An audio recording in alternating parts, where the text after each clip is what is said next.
Good evening. This is Maestro with the Dawn of War 2 Retribution Elite Podcast. Today, we've got a full Faction War series between the Eldar and the Space Marines. Our first player representing the Eldar will be Taneli, playing as that Eldar Warlock, a melee hero who can also be kitted out to be a spellcaster.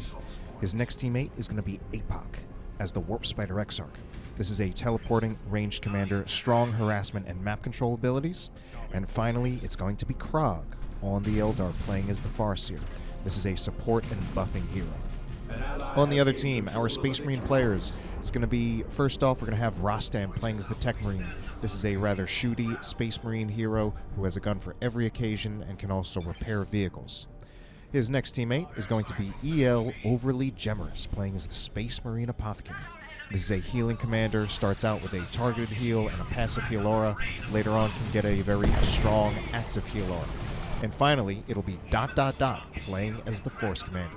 Tanky melee hero who can buff with Battle Cry and disrupt with Battle Cry. Alright then, in this first game, I don't know if I mentioned it, gonna be taking place on Estia Province. And before I go any further, gonna make a real quick announcement. I do want to give a shout out to Adil Zia for donating $30 to me over these past 2 months. I do really appreciate that donation.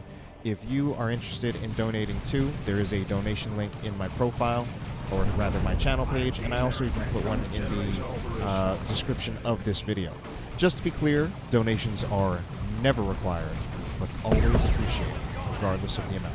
Warlock going to be going down in retreat as I finish off my announcement, while some Space Marines, some Tactical Marines going to be retreating on that side of the map. I think Howling Banshees, they just need to call it a retreat right here. There's just way too much range damage that's going to be come in. I guess maybe he was trying to hope for the support from Taneli, but it was a little too late for those Banshees from Apoc to be able to really stay in there and make a difference. Howling Banshees will manage to force a retreat on the Tactical Marines. Ideally, I was going to say, ideally they want to get out of here without losing a model, but one model is killed on that Howling Banshee squad. So it still ends up being a bit of an economic loss for our Eldar players, for whichever Eldar player is retreating that Howling Banshee squad at the moment, which I believe it is Taneli. Crog still is actually coming out on the field with full health. And somewhere... Oh my god! What exactly happened there? Something there I missed, but nevertheless, it was definitely a very powerful grenade. Anyway, I kind of got thrown off a little bit by that. Warp Spider Exarch down right here, but an easy revive. Going to be a bit of a harder revive to get the Warlock back. Probably the Warp Spider Exarch is going to want to make that move. Shuriken Cannon will deter the Tech Marine from being able to cap, but well played by Overtly Gemerous to split his units, get the flanking angle, but he doesn't get enough of a flanking angle, and now there is also a lot of pressure on those Tactical Marines from these Dire Avengers. Suppression's going to happen, possibly comboed with a grenade, retreats out before that's going to happen, but it's still possible we might see some retreat kills. That's not a good retreat path, but no attempt to even capitalize by Apoc in that moment, instead choosing to focus on winning the rest of the engagement. I feel it would have been worth it to at least try to toss a grenade, see if you can get one model kill on that Tactical Marine squad. But, you know, it's water under the bridge at this point, whatever that expression really even means. So this should be a winning engagement for our Eldar players. We see them setting up an energy shield, but that energy shield is set up in a position where it's not really going to benefit anyone at the moment.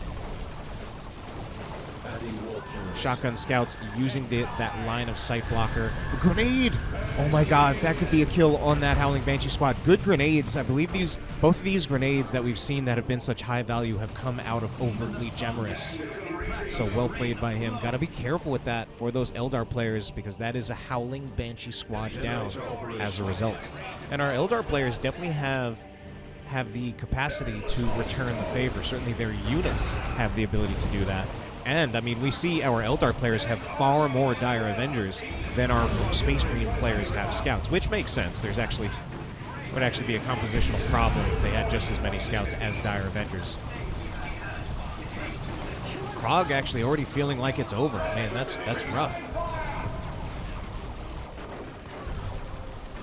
Howling Banshees will surround the Tech Marine. Tech Marine actually does use high-powered shot point blank, which does give the suppression, but it might not save the Tech Marine from dying, and indeed it does not. And it looks like Tech Marine, yeah, Tech Marine is down there. Another grenade. This one actually coming out of Rostam here. So a lot of high-value grenades coming out of our Space Marine players. Have yet to see one out of any of our Eldar players. Potential is here. Man, this is a little bit risky, though. These Dire Avengers are at such low health. These Tactical Marines are not. Ideally, I think we would want to focus maybe on just one tac squad to bring down. Maybe this one that's already at about nearly 50% of their health. No grenade attempts still. Do we see finally a grenade attempt on retreat? Nope, still no grenade attempt on retreat. Force Commander is stunned there, it seems.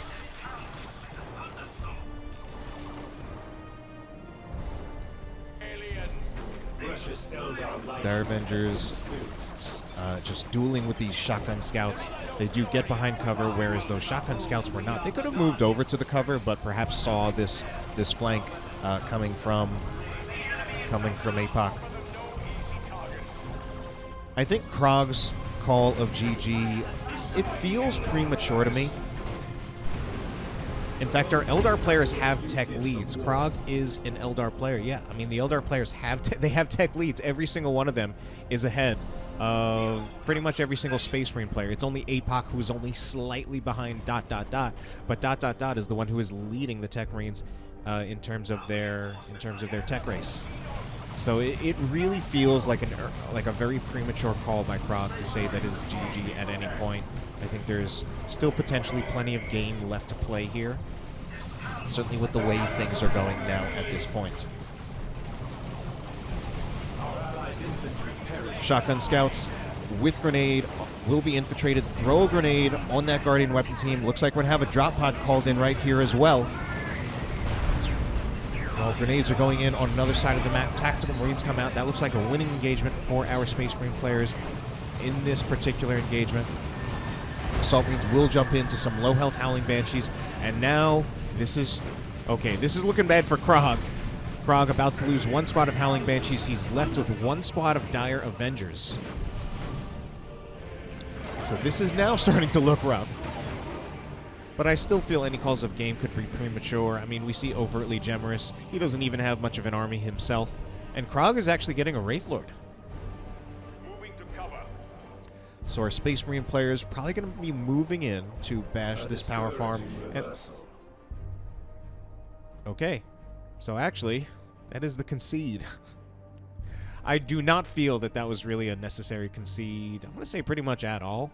But, you know, that's just how it went down. So we're moving on to Game 2 already a whole lot earlier than I thought.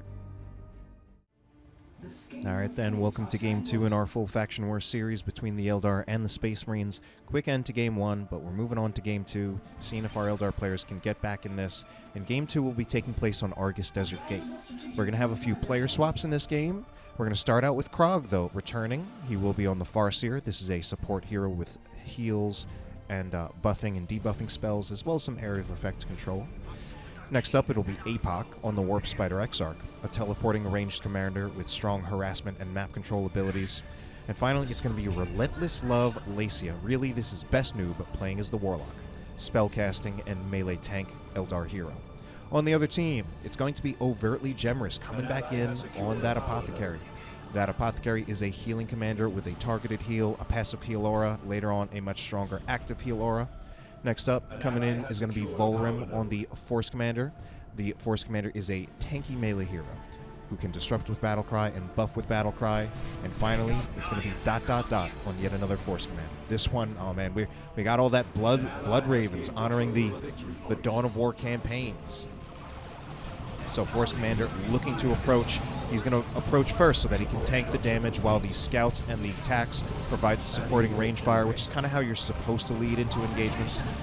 Don't really want your squads tanking the damage or leading in unless it's a very tanky squad, because they do run the risk of losing models and having to retreat early and not getting much value. But the Force Commander has really gone far away from the rest of his army, leaving the scouts and the tactical marines by themselves. Scouts do manage to upgrade to shotguns in that engagement to knock the Howling Banshees down before they are able to take any models, really. Force Commander's still in here. And what is he going to do at this time? I think ideally the best purpose for him would actually be to capture a point rather than to try to bash the generators, but it also looks like these Eldar are going to possibly get in the way of that.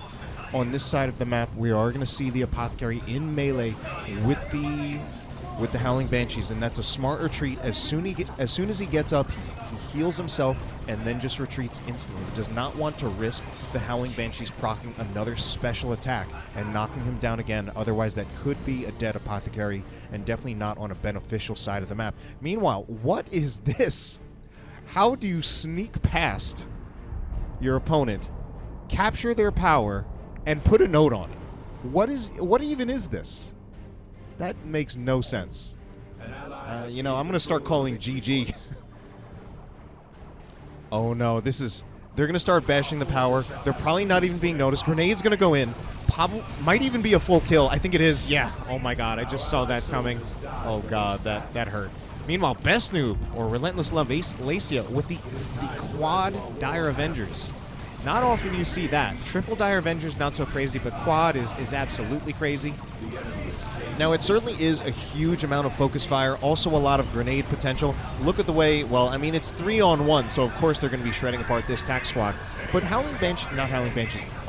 Avengers do have rather nice base DPS. They are a squishy squad, but their base DPS actually is on par with Tactical Marines. I don't understand what's going on here. Why is this Tactical Marine squad staying in here? It literally is just bleeding. Scouts get into the bunker, and they manage to get out just in time to dodge the grenade and decide to take the bunker again. I think that's kind of risky, but also what's looking bad is this Apothecary. Actually, he's not going to go down in retreat. Apothecary upgraded with the Purification Rights for that melee control. We do have the Force Commander charging in yet again, but he has been suppressed. That means we do see a Ghost Helm on the Farseer, and in response, we are going to see that Chainsword and Storm Shield. Chainsword and Storm Shield does render nearby allies immune to suppression, so that will cancel the effects of the Ghost Helm, which is a good response to it. And of course, with the 50% range damage resistance, which is crazy if you think about it, that does help him a lot to win this engagement against this is Crog. Crog having a rough time of it. But he is managing to take quite a few of these Tactical Marine models down to their last model, but that retreat will prevent them from dying. Probably attempted Force Melee, not even bothering because there was no chance the Force Melee would even kill.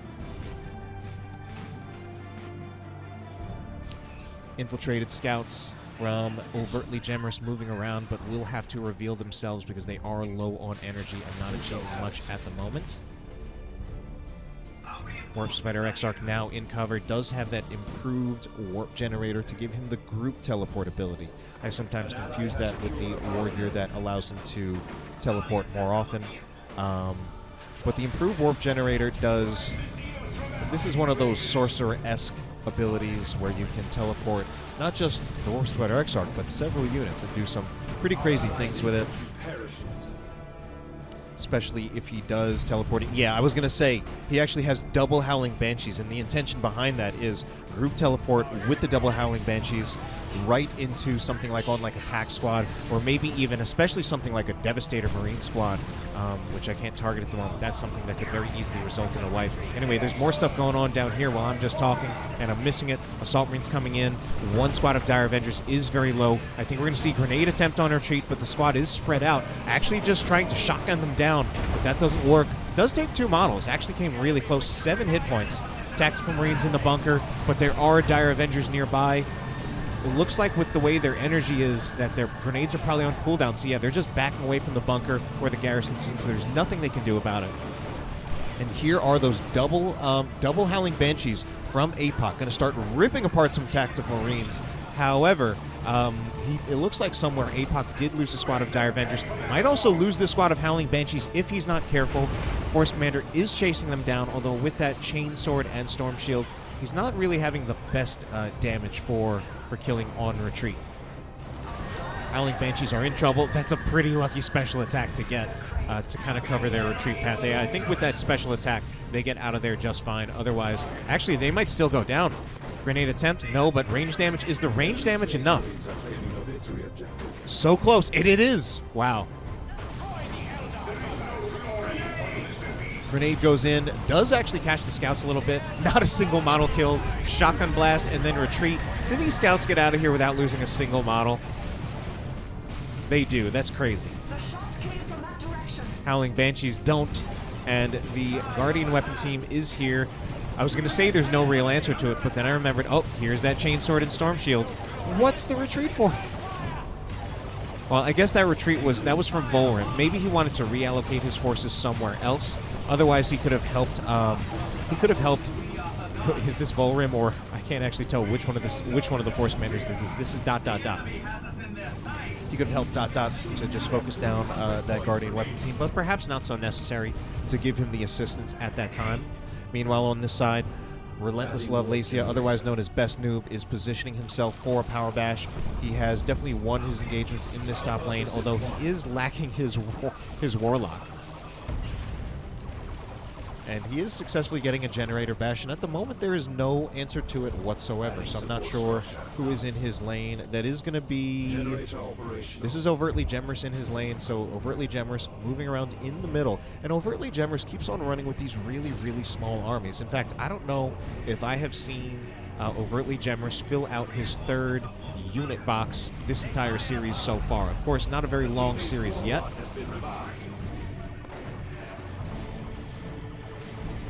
So, Dire Avengers finish off that generator bash.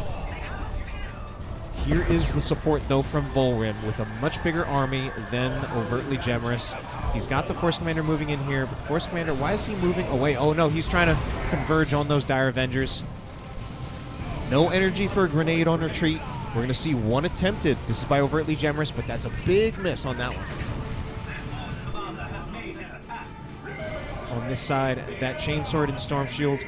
I mean, at this point, I think I really need to say that actually maybe the Chainsword and Storm Shield is actually just a very meta build for him at the moment, at this point in time in the Elite mode. And we're seeing that actually very frequently paired with the Sacred Standard. And, you know, that really contrasts from older builds with the Teleporter and the either the Hammer or the Power Fist. But while I'm talking about builds, it's going to be another concede. And that's got to be a concede from our Space Marine players. No, just kidding. I meant from our Eldar players. I literally meant something different. Anyway, let's get moving on to Game 3. Time for Game number 3 in our full Faction War series between the Eldar and the Space Marines.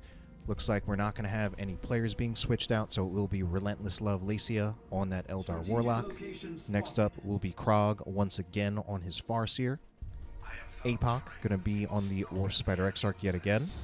On the other team, I believe, yeah, I think everything's still the same here. Vohlrim as the Force Commander, Overtly Gemerous on his Apothecary, and ... on yet another Force Commander. So, but we do have our Eldar players now being behind.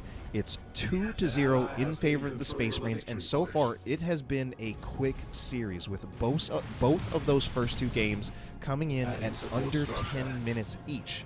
Quick victories for our Space Marines, quick defeats for our Eldar.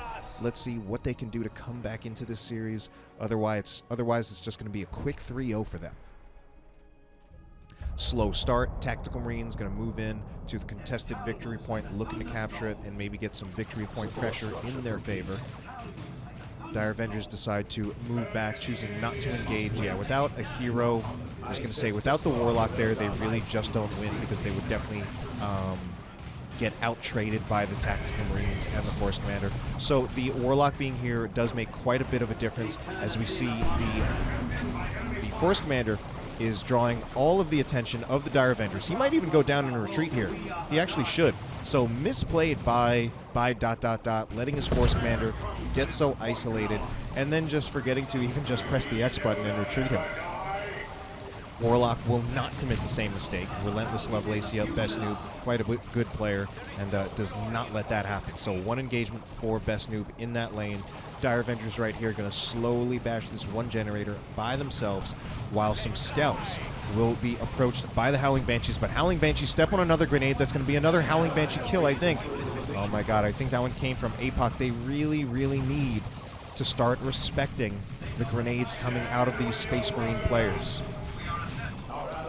And I'm not even sure which Space Marine player that was. I'm assuming that was Vohlrim. No, couldn't have been Vohlrim. He didn't have the grenade. So it actually must have been Overtly Gemerous again, because he's the one who's really been pulling off a lot of those high-value grenades. Gotta just respect that. Gotta, at some point, just have to expect that it's coming. Run in with the Howling Banshees, and as soon as you hear that voice line, "Let fly," you gotta run back out. Save Fleet of Foot if you have to, although he might have been using Fleet of Foot to get in. We've got dead commanders from 2 Space Marine players, though, and this is rather early commander losses, so easy revive for Vohlrim on the Apothecary at the very least, and then we do have the Blood Ravens Force Commander for ... It's kind of like right in the a little bit past the middle of the map. An ally has secured a power node. This has also been a much slower game so far. What are these sneaky scouts going to do? They're at the point where they won't be able to use a grenade out of infiltration because they've used too much energy. So it looks like they're just going to be attempting a decal. Anyway, on this side, grenade goes in, and there's a dodged grenade. Actually, I guess it wasn't fully dodged, but it still just wasn't quite square on the model, and that does mean that not a single one of those scouts models will go down. Devastator Marines also set up, forcing a retreat out of those Dire Avengers. And these scouts, I think, probably just going to want to burn a shotgun blast. No, they were instead going for another grenade. Do we have any grenades in response? This one's too slow. Or is it? Yeah, just too slow on that. Because the longer you wait, the harder it gets to get a retreat kill, because units in retreat do accelerate as they retreat. So they basically, the longer they're in retreat, the faster they are moving. And the harder it is to time a grenade, which is usually grenades on retreat are hard enough to time. Very much a skill that I feel that really just goes by feel and not so much by timing or method. Actually, I mean, there is timing, but it's something you have to judge by feel. Grenades go in. That one actually only one of those grenades was needed to take out that Tactical Marine model. And look at what we have here again. Yet another Chainsword and Storm Shield out of this Force Command. So only Vohlrim has that. We don't see ... with that upgrade yet.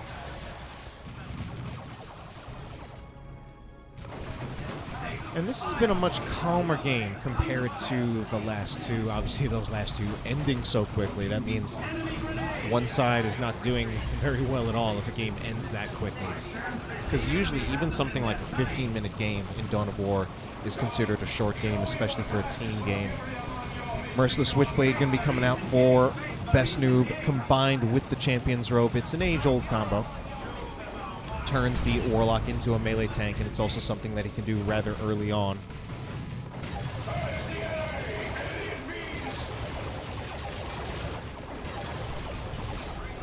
Warlock will jump in, or rather leap in, gets that awesome special attack. I've always loved that special attack. When I've played the Warlock, I've always loved picking that war gear, in part for that reason, and also because it actually is quite good. Aggressive approach by these Dire Avengers, just trying to overwhelm these Space Marines right here with sheer range damage. And it will just force a back pedal from Overtly Gemerous, who is yet again running with a really, really small army, choosing to only go with the starting tack and Scout Squad. Assault Marines jumping in, though, and the Assault Marines jumping in basically what the Space Marines needed in this engagement to turn it in their favor and force the Eldar players off the field at this point. Looking to possibly finish off that last Dire Avenger model, and they do it! Well played by, this is going to be Vohlrim with those Assault Marines. On this side, though, we are seeing Eldar players pushing in, and by players, I mean Best Noob. Best Noob, quite a good player, so it looks like he's doing quite well in his lane. But he is going to get, he's going to be flanked, that's the word, by some scouts. I don't like that grenade. I know Overtly Gemerous has been trying to do what he's been doing all series, where he gets those aggressive grenades, but I think he would have been much better served trying to go for the grenade kill on this Dire Avenger squad, because there was a huge amount of wipe potential. Could have actually finished off this Dire Avenger squad. Anyway, we are going to see probably... Oh, that's a drop pod. Dropping it on your own Assault Marine is a little going to hurt, though. I mean, he does get the reinforcements, but that was scary for a second. Like, are you going to kill your own Assault Marine with the drop pod?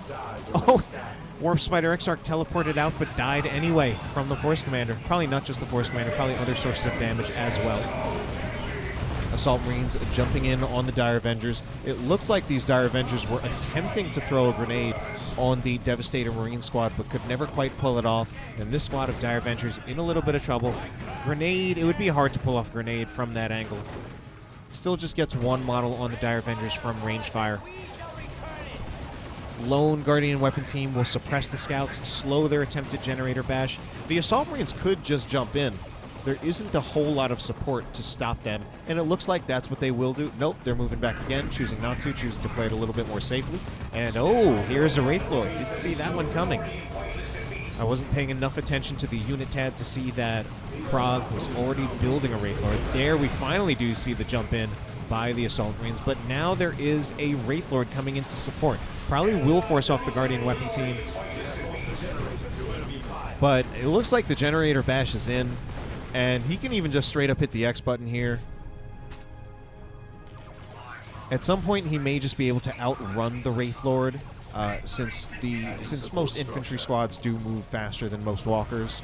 And the Shuriken Cannon, though, once the Shuriken Cannon comes up, it becomes a lot harder to just kite the Wraith Lord, because he'll start putting out a lot of damage in return.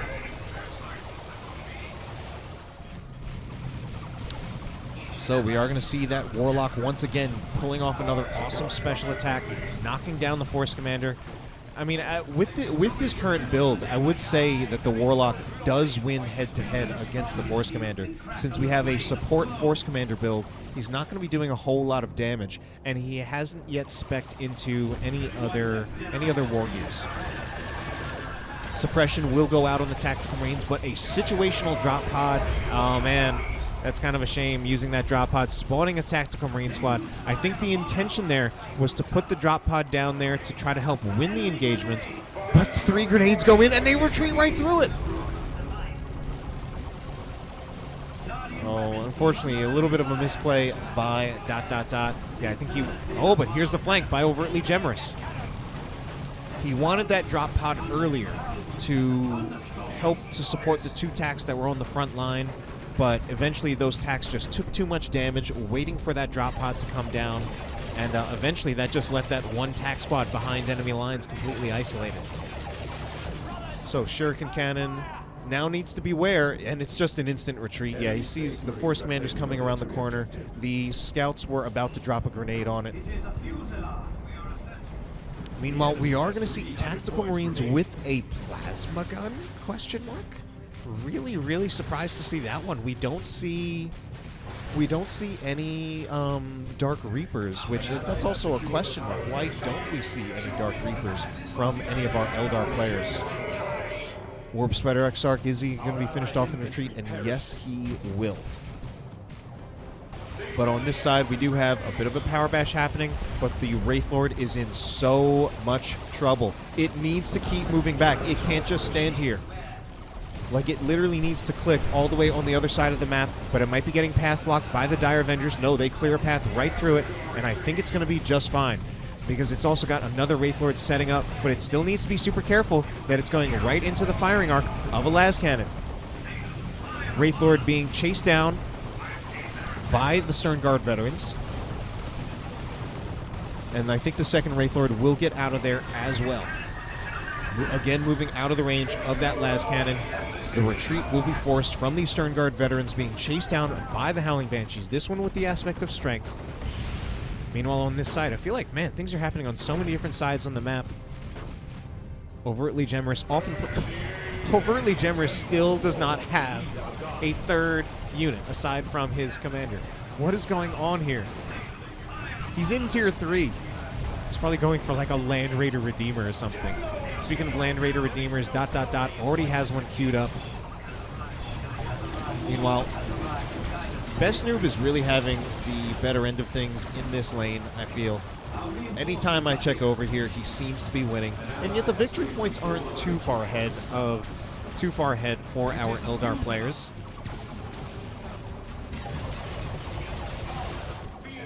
So Generator Bash will happen here.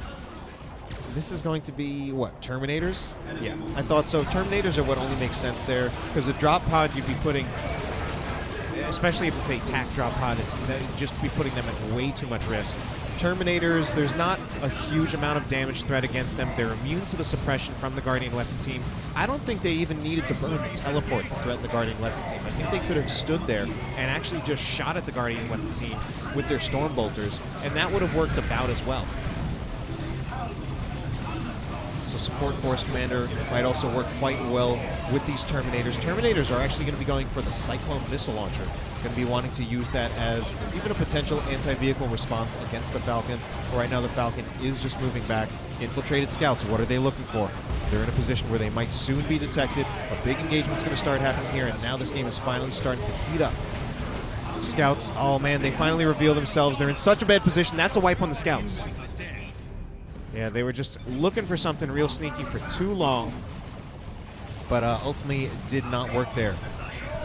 So Apothecary does have the armor of the Apothecarian and the customized Storm Bolter. I wonder if at some point we might see him switch out the Purification Rights for the advanced medical equipment, since the Purification Rights don't really have a huge amount of synergy with the armor of the Apothecarian. Add that to the fact that at the moment there's not really a huge amount of melee threats for the Apothecary to be dealing with that would really warrant the Purification Rights at this point. I mean, I guess there are still the 2 squads of Howling Banshees, but I think they're dealing with a lot of more range fire, a lot of more persistent range DPS. Oh my god, Frag Launcher from the Land Raider Redeemer is a complete whiff. Grenades go in, some of them are dodged by units getting into the Land Raider. Grenades will do light damage, but man, you know what's not doing light damage is this Bright Lance. We might want to see scouts get out to start repairing that Land Raider Redeemer, otherwise it does go down. One more shot I think finishes it, and it does. Oh no, Land Raider is down. And now these units coming out of the husk, but that is a major loss for ... Overtly Gemerous by some units.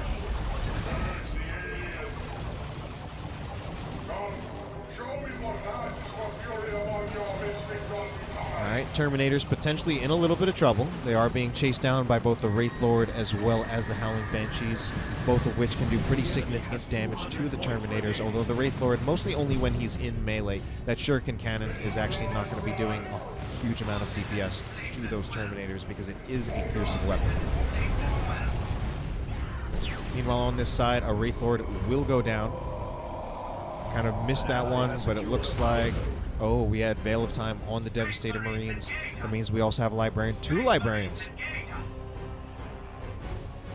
The Librarian, particularly for Overtly Gemerous, I do see a lot of the reason for that. And of course, the first upgrade is going to be the Psychic Hood, which grants the Gate of Infinity. I was just about to talk about how the Librarian gets a lot of value when paired with Terminators, because that Gate of Infinity can allow the Terminators to use their teleport. It can either allow the Terminators to use their teleport more aggressively, or even if you don't use it aggressively, it just gives you a second failsafe if your Terminators do get caught out of position.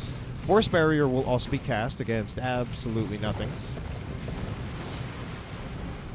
I even just want to see how far it would go and if it would knock over that little box, but it doesn't. Big Space Marine range blob right here. Triple Tactical Marines from ... But it's not helping them in this engagement. So it looks like they're blobbing up all together to go for the contested victory point. At the moment, Best Noob is alone. Crog is walking away for some reason. Best Noob needs some help. He loses the Warlock. He really needs to start actually moving out of here if there's no support. Here is finally some support. Going to be coming from Crog. It's going to be the Farseer. Is that the... No, is that the Autarch? Just kidding. That's the Autarch going down. That's very, very sad. Trying to deal with this big Space Marine range blob, but there is the time field. Grenades going to be going in on these Tactical Marines who can't even do anything. They can't even shoot. Some of these Tactical Marines finally managed to get out of the time field, and the time field also does finally end.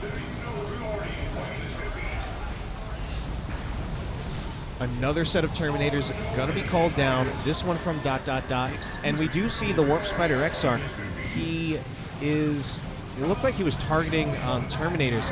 Unfortunately, he does go down there.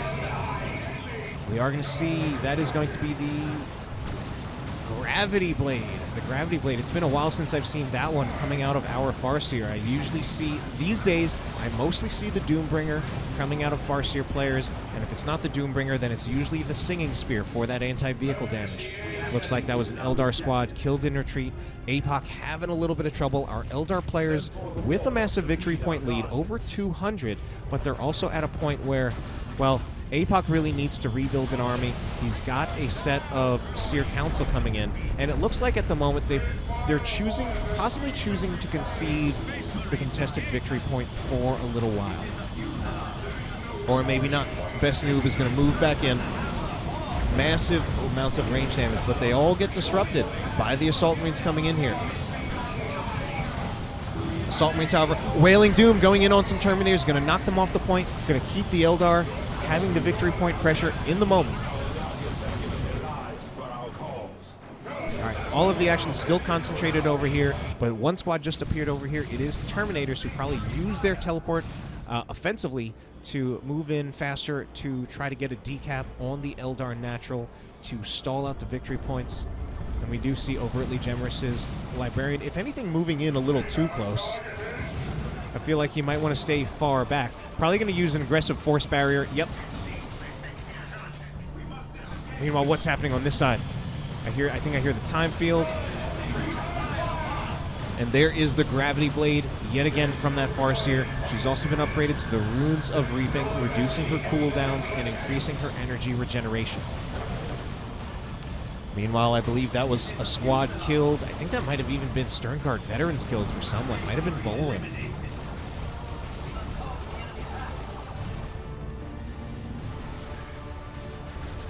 One thing I personally might want to see out of Apoc, he's got the heavy gauge Death Spinner, but I think I want to see him with Entangle for the use against the Terminators. Very, very powerful, since I'm pretty sure the heavy gauge Death Spinner does not really do anything to the Terminators, whereas that Entangle, it's a guaranteed immobilization that they can't even teleport out of, they can't retreat. And then we can have the follow-ups from grenades, which can be very powerful. And oh no, the Librarian goes down in retreat. It's very sad to see a Librarian with that many upgrades go down. Overtly Gemerous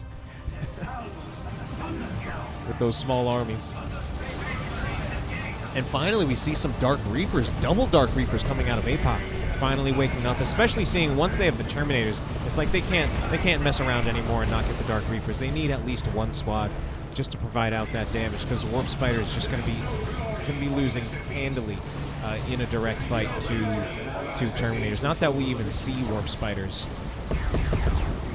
but our Eldar players fighting back in this game, trying to come back into this series.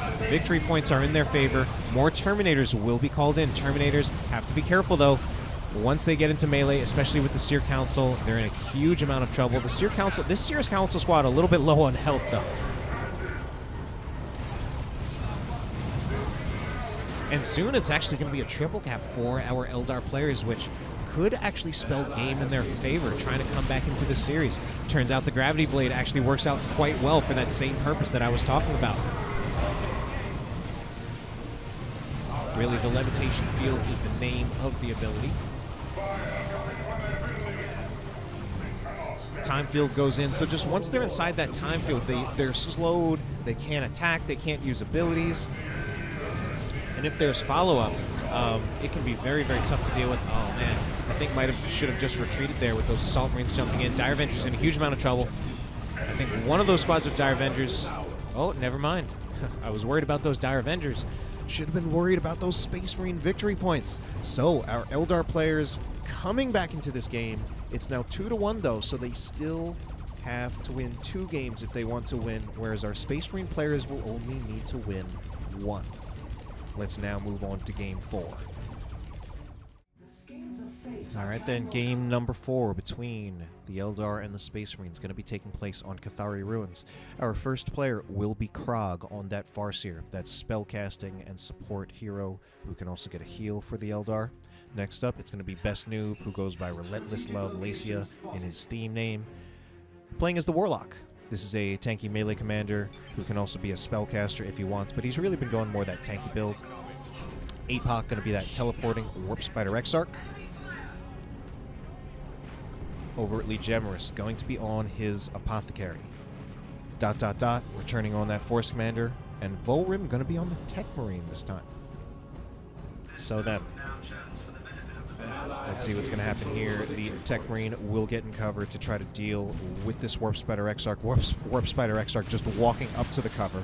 Normally, it would be better to teleport in a position where he could be in cover and he would catch the Tech Marine out of cover, since cover is directional.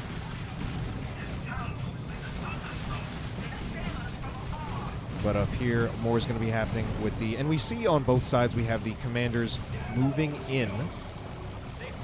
Commanders moving in to tie up the ranged squads. The ranged squads focus on the commanders. And Best Noob once again comes out on top of that engagement. Somehow just focus firing. Actually, no, it makes sense, actually, why he would be able to focus fire the Force Commander faster. Since 2 Dire Avengers will have higher DPS than the combination of a single tack and a single scout. By something about like 20. Warp Spider Exarch in quite a bit of trouble. Raw retreat instead of teleport out and retreat. Tech Marine still here. Is he targeting that Warp Spider Exarch? I don't think he would kill him. No chance this Tech Marine goes down either. No grenades yet from Best Noob. He doesn't have grenades, but he does have shuriken catapults, which he's just going to use to start burning down, not burning down, but damaging down this power node. Now we see this power node only has +4 power income. Generator operational. Compared to much more on this side. So the power income of the generators, most of the power income comes out of the generators rather than the node. Farseer going to be chasing down the shotgun scouts all by herself. I don't really like this because inevitably she will lose it inevitably, and if she really decides to stay in here, she'll just get kited and eventually just have to retreat. I would like to see her have her Farseer, see him, since I'm probably a boy player, have his Farseer rejoin the rest of his units, because now he's just going to get surrounded, eventually take a lot of damage, and probably just need to press the retreat button while the rest of his squads won't have the Farseer's support. He's trying to look for angles. But look at the damage that he's going to be taking from those scouts, especially now that they have shotguns. Our allied soldiers died when they stabbed. Warp Spider Exarch, I'm pretty sure he just teleported in. I think he's taking up, possibly taking, what is that? Biting off a little bit more than he can chew. There's so many units here. He's in cover and he can tank for a while, but he will lose eventually. Okay, maybe I'm wrong. Does get a kill on the Tactical Marines. You know, we are going to see Rangers thrown in their shots, but I think they want to start focusing on the Tactical Marines rather than the Tech Marine. I mean, I guess the Tech Marine is low, and at some point he could be pressuring the Tech Marine to have to retreat, but the point of targeting the Tactical Marines is that you want to try to inflict bleed. Grenade goes in. This one, another one from Overtly Gemerous. Does get 1 model kill. He will attempt force melee in retreat. Unfortunately, he loses a Tactical Marine from the Dire Avengers range fire. Ends up overall being an economic loss for Overtly Gemerous. And of course, the big question in this game is, will we see Overtly Gemerous get a 3rd unit, purchase a 3rd unit, aside from his commander, before Tier 3? Wow, we even see, hardly ever see Rangers going for force melee in retreat. They're usually just rarely in that position. And oh boy, yeah, this is a lot of Rangers. I just realized Vohlrim calling it out. Quad Rangers in total, 2 from Best Noob, 2 from Apoc. And I mean, what's really tough about that, we see just their bleeding models like that. Some of you may not know, but, well, a lot of you probably do, because a lot of you actually just played this game a long time ago when it was released, but in retail, and also even back in Elite Mod, there was a time when Rangers did a lot more burst damage. I mean, the intention behind them was to make them like a sniper unit, and that even goes back, not even into just Dawn of War 2, but back to Company of Heroes, where when you have a sniper unit, they just instantly kill models. And that is just kind of the strength of them, that they do cause that bleed. But at some point in Dawn of War 2, especially with multiple Ranger builds against certain races, it was just considered way too strong. And in the Elite mod, Rangers were changed, as well as Sniper Scouts, so that they actually do a little bit less burst damage, but fire more often. And it made them a little bit less oppressive, but we're seeing that they can still be quite oppressive. And they still serve the same purpose, but just not quite as oppressively. And there's also just a little bit more counterplay to it. We should say it that way. Oh no, Dire Avenger squad, will it go down? No, it's just too far away from any sources of range damage. Oh man, these Dire Avengers, meanwhile, going for a grenade, but they traded out so much health trying to do that. I mean, I think part of what we might want to see, we don't see any Assault Marines from our Space Marine players this game, which is kind of surprised to see. We don't even see that Chainsword and Storm Shield out from our Force Commander either. I wonder if maybe... I mean, there are different ways you could go about it. You could try to go for that Chainsword and Storm Shield again to try to mitigate the range damage that's coming out of those Rangers. The problem with that is that the Chainsword and Storm Shield also slows the speed of your units when it is active. So that's going to make it harder to approach the Rangers.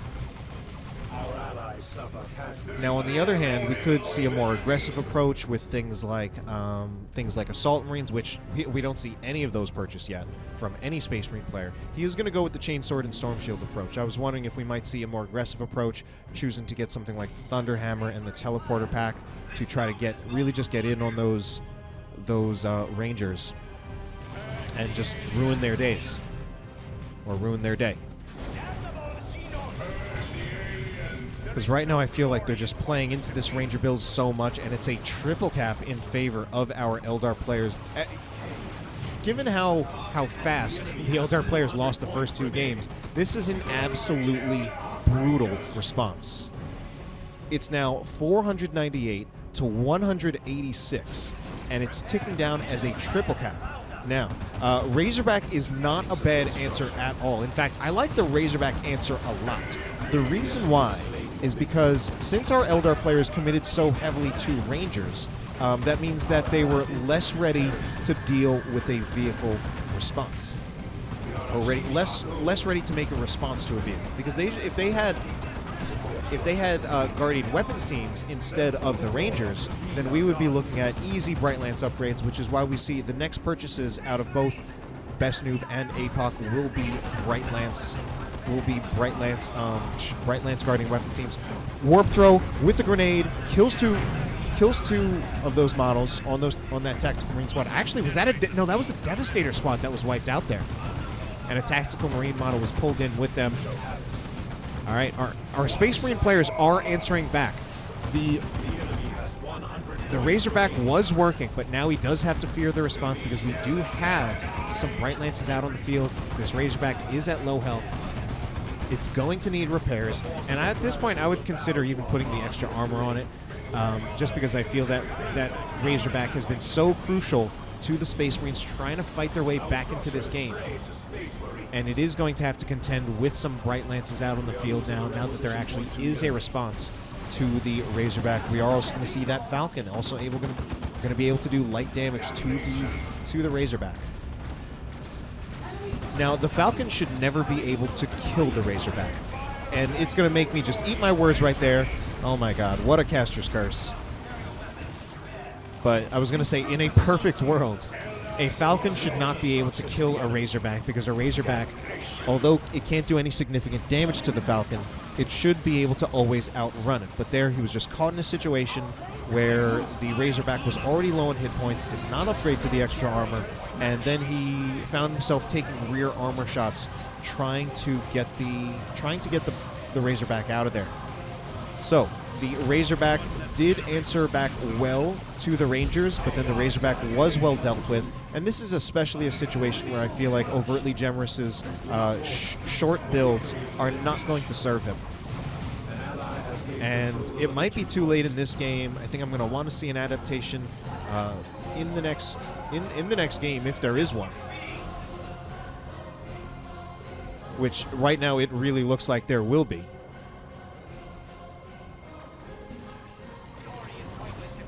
So Tactical Marines moving around way out of position. I don't know if this is the time to be having them making aggressive pushes for power, because the VPs are really the most important thing at this time. It's going to be retreating through a whole Eldar army. We're seeing them positioning for grenades in retreat. Might kill more of their own units. No, get 2 of those Tactical Marine models. Can they finish off the squad? Those last set of grenades, a little too late, but another model does go down. If either of those grenades had hit. Headshot. Was not expecting that squad to go down there, but it did. I even wonder if maybe that was like a... I don't know. But that was actually funny. Alright, at this time, it's going to be real hard. It's going to be real hard for our Space Marine players to come back into this game.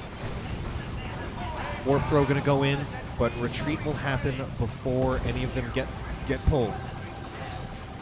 Missile Tactical Marine in a bad position, though, and we'll just have to retreat. It's looking like it's curtains for our Space Marine players and our Eldar players, possibly tying up this series. Crog even calling out Overtly Gemerous, kind of like the way I have been. Maybe you should build units in Tier 2. I'm a big supporter of Crog's advice in this particular moment.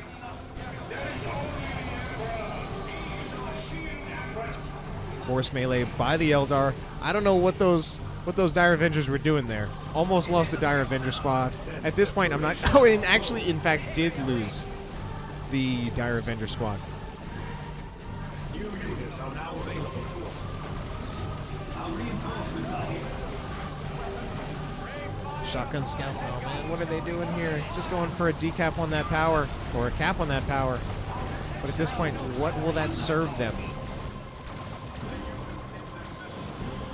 Tactical Marines. I mean, if they want a chance in this game, we need one of those tac squads on this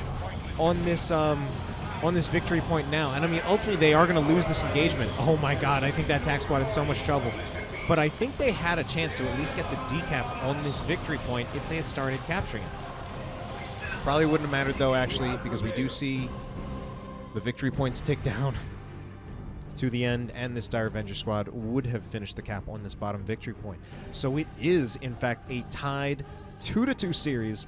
What a series it's been. I would not, despite a 2-2 scoreline, it has not felt even at all. It felt the first 2 games our Space Marine players were dominating. Second 2 games, it was our Eldar players dominating. We've only got one more game left. How will this one turn out? Let's find out. Alright then, we've got game number 5 in our Faction War series between the Eldar and the Space Marines. Back on the Farseer is going to be Crog. His first teammate is going to be Apoc on that Warp Spatter Exarch. And finally, it's going to be Relentless Lacia, otherwise known as Best Noob, going to be on that Warlock. On our Space Marine team, we've got Overtly Gemerous on the Apothecary. ... going to be on the Force Commander. And Vohlrim also going to be on the Force Commander. Blood Ravens and Ultramarines, respectively. So far this has been... Well, I feel first 2 games... Yeah, it's been a one-sided series in both directions. We've got our final game here. Hopefully going to be a nice, even, and long one. And, well, can only imagine how it will turn out. So, double scouts actually out of ... and Vohlrim. Sometimes you don't always see that in team games. Very standard in 1v1, but usually the reason for that is map control. In 3v3 games, the need for the map control that you gain from scouts isn't quite needed as much. So, going for the second scouts either wants the added utility of the shotguns to control the Howling Banshees, or, you know, we saw some sniper play from our Eldar players in the last game. Potentially we could see sniper scouts, also an option. An ally has secured a power node.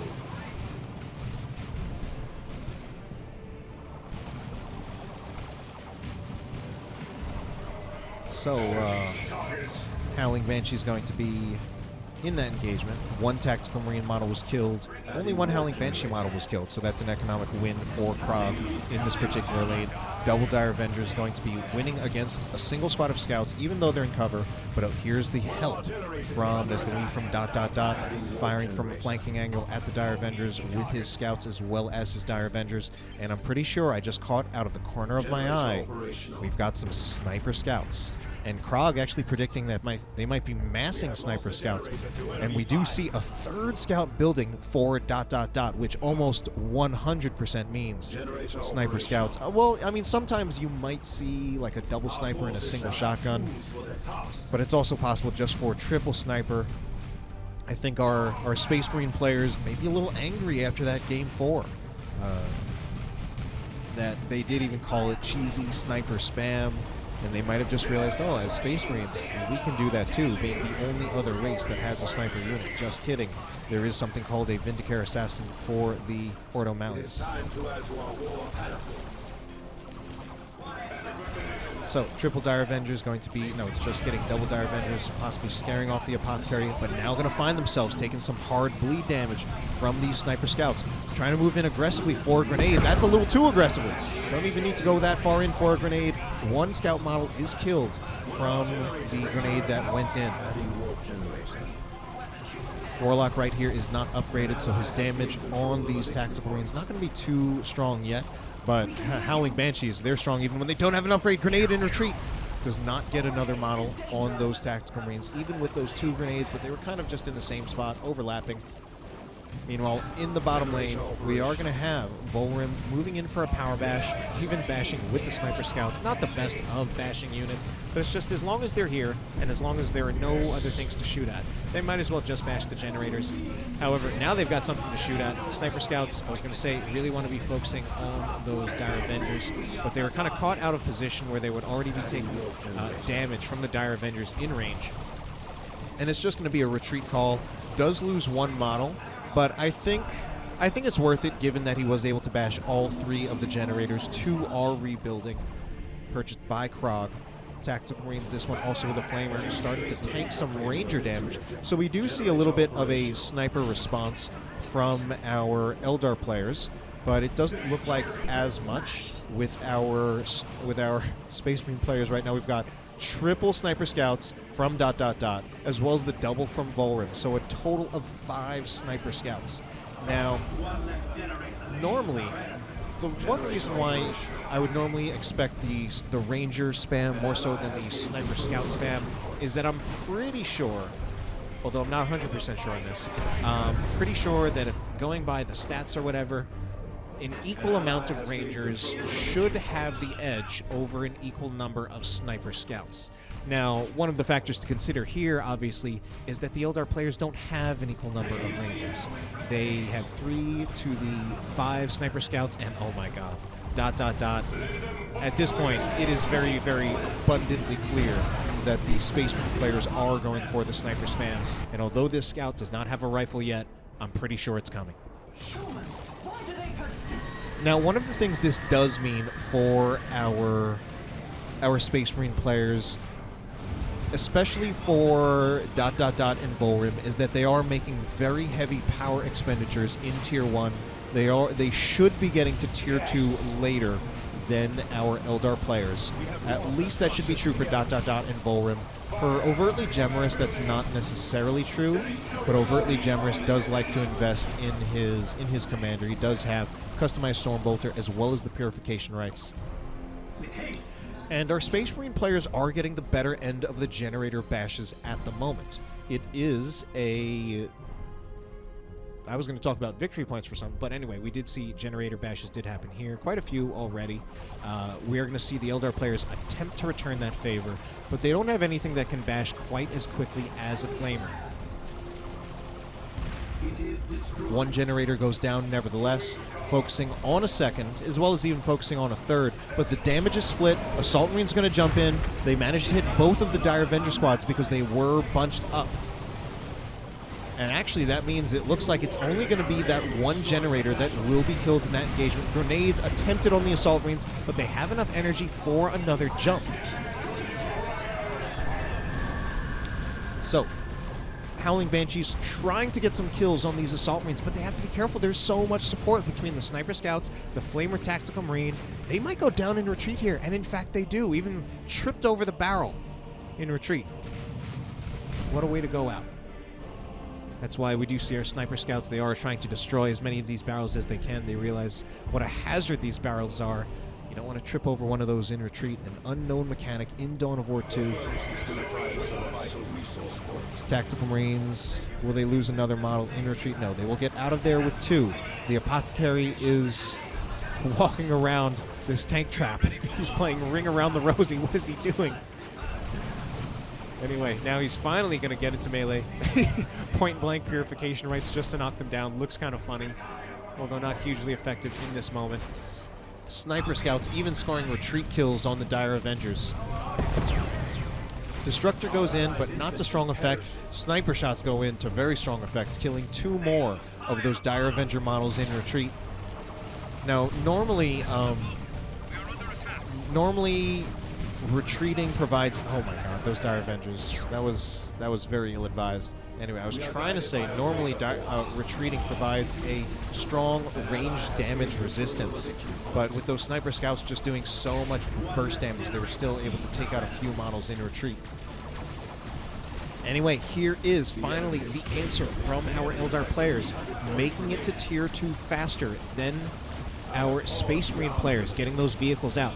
Because to deal with this sniper spam, they did not choose to go with an equal number of Rangers to just try to fight it head to head. So we need to think in terms of like what could actually deal with these Sniper Scouts in the moment. Now, normally you don't necessarily see this kind of you know, sniper spam that much. I almost feel like there's a gentleman's agreement not to do it, but since the Eldar players did it to come back into this series, it seems like our Space Marine players are angry and really want to make our Eldar players feel the pain. And now it's even, oh my god. So we have a total of 7 Sniper Scouts. 3 now for Vohlrim, 4 for ... And again, I feel like normally you don't see it that much, almost as like a gentleman's agreement or something, but now that it's here, you just kind of have to think in terms of, well, what is the response? What can actually be done about it? Because it's here, it's not going away unless the Eldar players make it go away. That's one way to make it go away. Warp Spiders. I was actually concerned about Warp Spiders being picked up because I feel like they can be vulnerable to the bleed that can be inflicted by the Sniper Scouts, but we also see that Warp Spiders do so much damage that they were actually able to kill one of those Sniper Scouts when Vohlrim was not paying attention. Now, you can't always rely on your opponent not paying attention. But if we think more about just, again, how can these Sniper Scouts be dealt with? So we could try maybe using units that have equal or greater range than the Sniper Scouts. So that might be why we see Relentless Lacia, otherwise known as Best Noob, getting that D-Cannon will outrange the Sniper Scouts. In Crog's case, he's going for a unit that is not really afraid of the damage coming out of the Sniper Scouts, that being that Falcon. We do see the Falcon. If anything, personally, I think I would prefer to see like a Wraith Lord with a Shuriken Cannon. Since a Wraith Lord with a Shuriken Cannon, I think, off the top of my head, I do think it would do more anti-infantry damage than the Falcon, although I'm not 100% sure on that. Meanwhile, Falcon actually now potentially in trouble, did get hit by the Hunter Killer missile, left out by the Whirlwind. And that Whirlwind is going to be an interesting thing, too. That also, we see the Fire Dragons coming out of Apoc, and I was wondering why we saw those, because if I had to think of Eldar units that I would want to get against 6 Sniper Scouts, I think the Fire Dragons would literally be my last choice. Since they are a close-range unit, they're not a particularly tanky unit, but I think the thinking is there, you might want that to try to deal with the Whirlwind. Singularity goes out but hits no one from the D-Cannon. Another Whirlwind going to be coming out for Overtly Gemerous. You know, I asked him to build units in Tier 2, so did Crog, and he has obliged. And he is spamming Whirlwinds, the single most overpowered Space Marine unit in history. Warp Spiders can also get into melee with the Scouts, and they will actually beat the Scouts quite handily in melee, especially with their Exarch, with those Power Blades.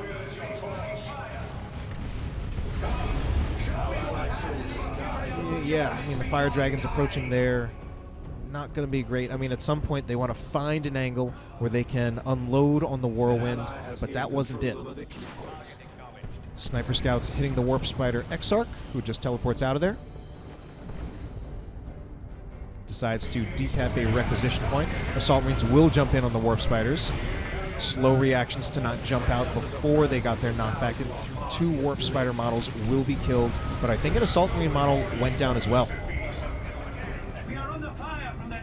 Unfortunately, Tactical Marines do pretty well into Warp Spiders, especially when you have two of them, since they do have that power armor against infantry armor. Even though the Warp Spider Exarchs the Warp Spider squad rather, do quite a bit more damage quite a bit more raw damage than a Tactical Marine squad. Singularity attempted, but it's seen. Retreats are called, and the Singularity again hits nothing. So not seeing the value out of the D-cannons yet, at least not out of the Singularities. Perhaps just the regular shot from the D-cannons might have a little bit more effect, but I'm not seeing it actually connect for some reason. Another Singularity going to be attempted. This one not responded to in time, so it will pull in those Ultramarines. I don't think any models died from that Singularity, but it certainly took off their hit points and displaced them to scare them into retreating. Sniper Scouts winding up again, but they are just hitting this Farseer in retreat. Farseer actually potentially in a little bit of trouble, but no, I was actually wrong about that. Farseer kitted out, has the Gravity Blade again. I don't see the use of the Gravity Blade in this game. Gravity Blade was good against Terminators. You got to get real close to use that levitation field, so I'm not really feeling that upgrade in this game. Spirit Stones, though, makes a huge amount of sense. Can especially be good with Warp Spiders, although he's not the one who has the Warp Spiders, but still just good for mitigating some of the bleed that could potentially come out of those Sniper Scouts and give your units a little bit more of a fighting chance to stay out on the field without having to retreat really quickly. So it is a 1-to-1 cap, but a victory point lead for our Eldar. Sniper Scout spam not completely paying off yet, and it's even our Eldar players getting a Generator Bash in this bottom lane. Oh no, though. That is going to be that's going to be a dead Falcon. We saw the las cannon as well as the double tack missiles, and they were buffed. This is a Force Commander player, so it looked like they were also buffed by For the Emperor. Probably just one of them. Hard to tell.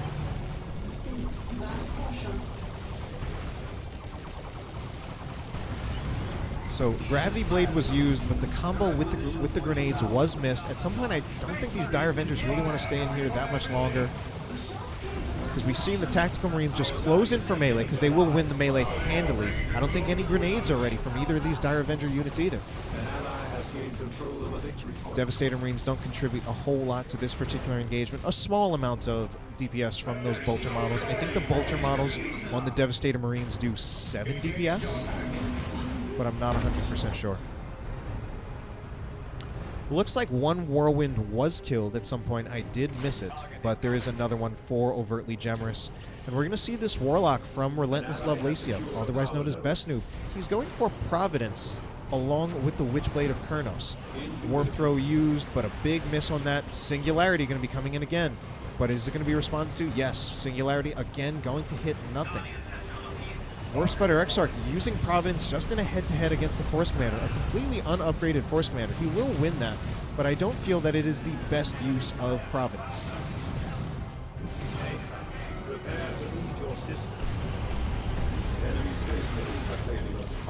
Another Singularity, but I don't think it's going to pull anyone in.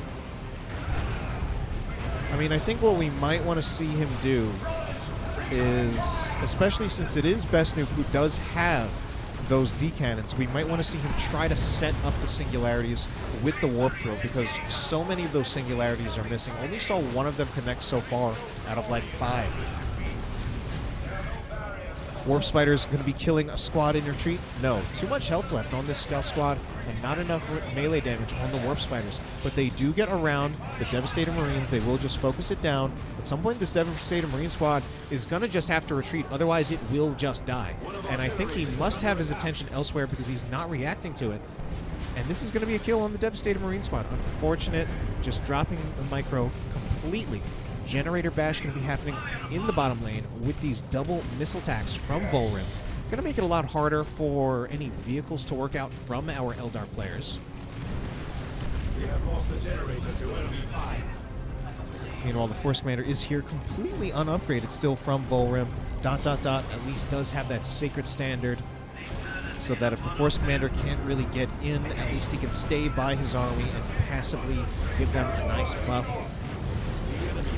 Okay, Fire Dragons actually do quite a bit of damage to Terminators. That's actually something that they're real good for. Speaking of damage to Terminators, Seer Council absolutely ripped Terminators apart.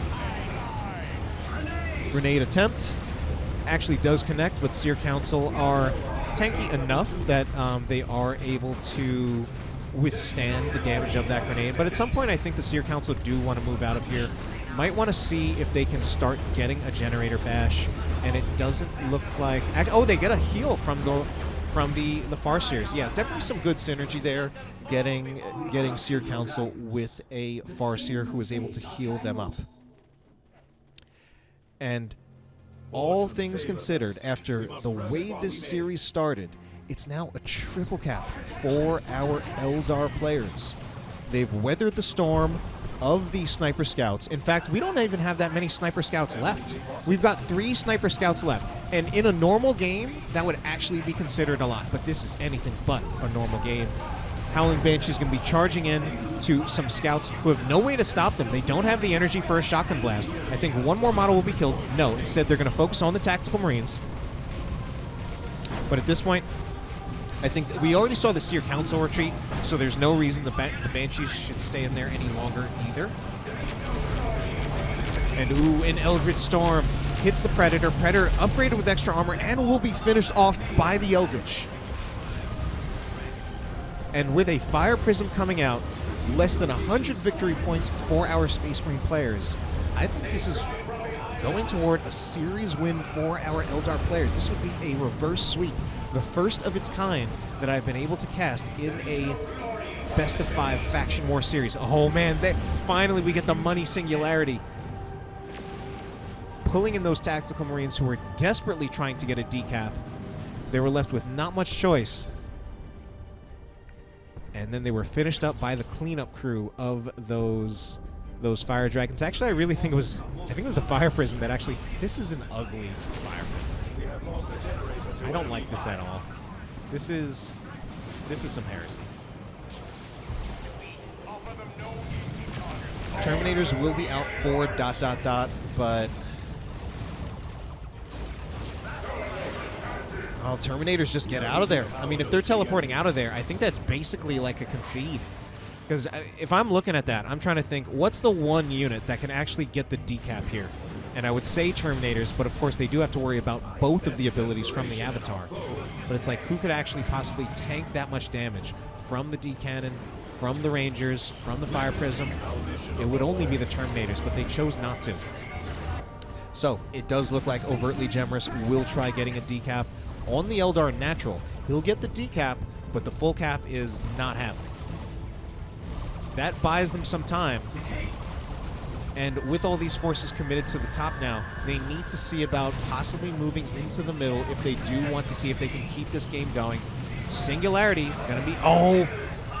That is going to be the Fire Prism setting up the Singularity there. And we don't see a model killed, but we did just see a huge chunk of health taken out. Something like 40 to 50% of their health.